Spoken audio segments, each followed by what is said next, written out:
Hello everybody, this is Toys R Us and welcome to another edition of Transformer Facts Friday. This is the second weekly roundup show that I like to do in this channel, which again gives me the perfect opportunity to do exactly that. To keep you guys updated with things that are going on in the world of Transformers, and I'll also let you know what's happening with this YouTube channel and of course my Instagram. So first and foremost, obviously, you may have seen the video. If you haven't, of course, it's great to be able to tell you guys that I'm now going to be at MCM Comic Con at London at the end of this month, part of the In Demand Massive Toy Store, and indeed representing Hasbro and them. So I look forward to meeting as many of you as possible, and of course I'm going to be reporting. There's going to be loads of content. There's going to be some videos on the build up to it. There's going to be loads of content on the actual day, filming what's in the booth, filming what's going on while we're there. Again, really exciting times and I can't wait to be a part of it. Talking of events as well, another confirmed guest for tfnation, which is the other big convention we've got in the UK. This is in August. There is another writer. This is John Paul Bove. He is confirmed as a guest for August as well. So again, another person that you can get autographs from, get some signed material. It's great that he's going to be there. That event for us in the UK, it is the biggest one at the moment. I mean, I love the fact that again we are getting more conventions, we are getting more and more things, and this one is a really good event to go to.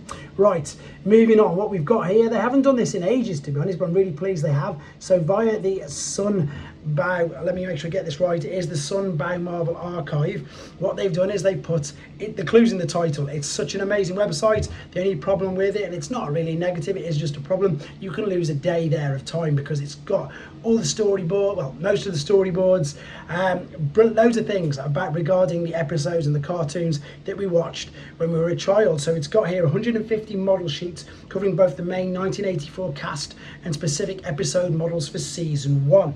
So what we've got here, again, you can read this all on the Sunbow Marvel archive. They've got individual episodes, they've got the storyboards for the episodes, and as you've just read there, it's got character bios and you can see how much they've changed, the artwork that went into them. It's such a great website, guys. Honestly, if you've not seen it, I strongly recommend you checking it out because it's brilliant. Just to bring back all them nice memories, and if maybe you didn't have them or didn't watch the cartoons when you were younger, it's still a great website just to go and have a nose at.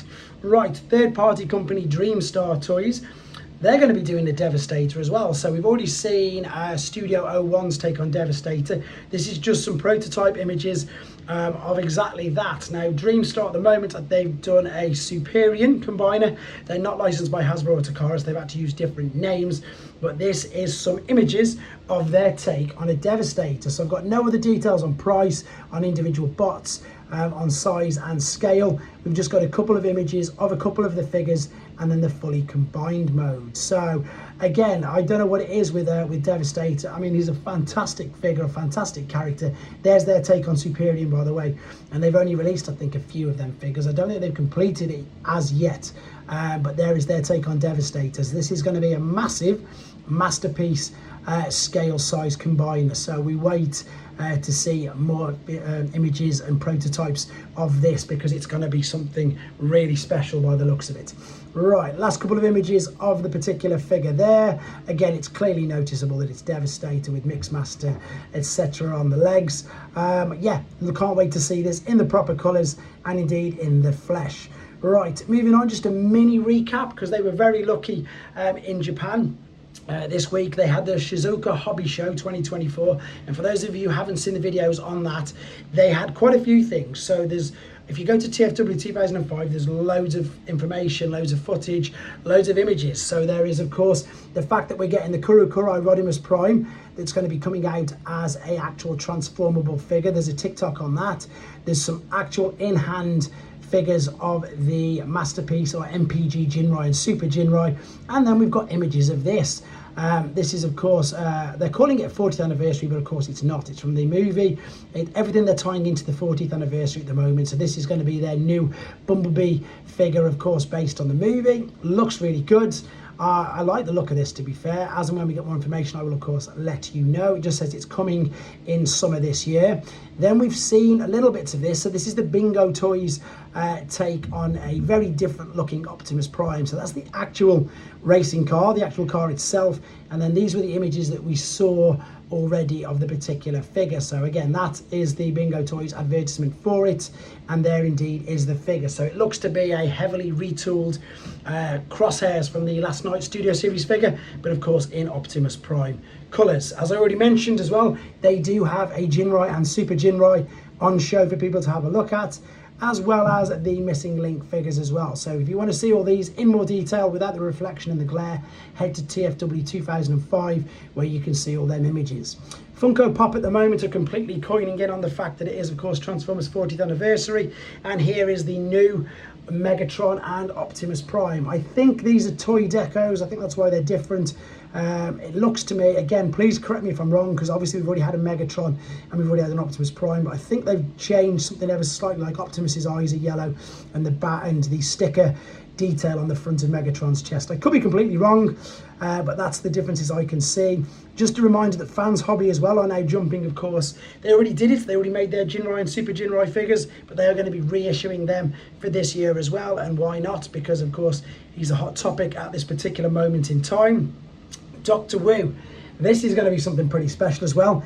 This is their prototype images for a Generation 1 Megatron. Now this looks to be a little bit bigger than their normal size, so maybe it's going to be like a Mechanic Studios one, but it's still a Legend scale third-party figure, and as you can see, it transforms into Megatron's original Generation 1 alternate mode, which again is going to be great. And what we've got here, again, via some of the Dr. Wu Weibo pages, I've now got all of these ready to do reviews for you guys. Can't wait to get them done. Via Yolo Park, we've seen loads of images of their Ape-Link figure. This is just, I suppose, showing you how many parts are going to come in it. There's loads in this. So what you will do is you'll combine all this together, and then this will make that model kit. There we go. There's the images we've seen. So again, just to remind you, it's a self-build assemble model kit, which you've just seen.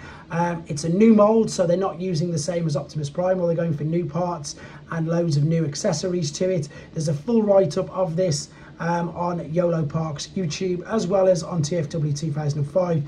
It comes with the base, it comes with loads of attachments and accessories, and again, it obviously doesn't transform, but it does look spectacular. Right, Skybound have updated us that they're going to do an Energon Universe first anniversary variant covers. So I don't know what it is, I don't know why they do it, and I'm not moaning because it must work, because they keep doing it, and I would be very hypocritical if I started moaning about different variants. So this is all the different covers for Energon Universe, but what they've done really cleverly again is I've managed to get them in the correct order. So this is one end, this is going to be one of the covers, and then these basically all join together to make a huge piece of artwork. At the moment it is all in black and white, but you can still tell who all the main characters are, and that is all of the four of them put together, which again, I'm sure you'll agree, looks fantastic. Right, final thing that I've just found, and I know that a lot of people will be after these purely because they've got collector's cards inside them. These look to be very cheap, very basic figures. They're only 2 inches. They are called Holo card figures, and they remind me very much of, I think it was a couple of years ago, where them little figures just appeared in dollar stores and £1 shops all around the UK. They look very much like that. So there is Optimus Prime, super basic figure. I can't even tell if it's articulate, but what's important is the collector's holographic card in the background. There is Soundwave, there is Megatron, you can see it's reflective as well, and there is Bumblebee, and I think, yeah, Starscream's the last one. So there's 5 of them. That is the entire lot at the moment. I would say check your dollar stores and things like that for them. Okay then, with regards to the channel, tomorrow is TF UK Con. Again, I'm going to be getting as much footage from there as possible. It's going to be like quite hard to do so because I'm part of it, and I want to get as much as I can, as I say, not just of me being part of it, but as me being, I suppose, a customer, a punter, whatever the word you want to use, is going there and enjoying everything else that's going on. I'm going to try and sit a couple of people down just for a couple of minute interviews as well, and indeed, again, just get as much footage for this particular channel as I can. I've got loads of third-party reviews to do because I've got such a backlog of them. Fingers crossed when I get home in a minute, my Nemesis at the bridge should be there as well, so expect some reviews of them, and my Magmatron. That's going to take me a couple of days at least to get my head around that, but I can't wait to build it, and I can't wait to build it, have a play with it, get it all combined, etc., and get the video done. So as always, guys, thank you very much for the support. Take care, and I'll catch up with you soon.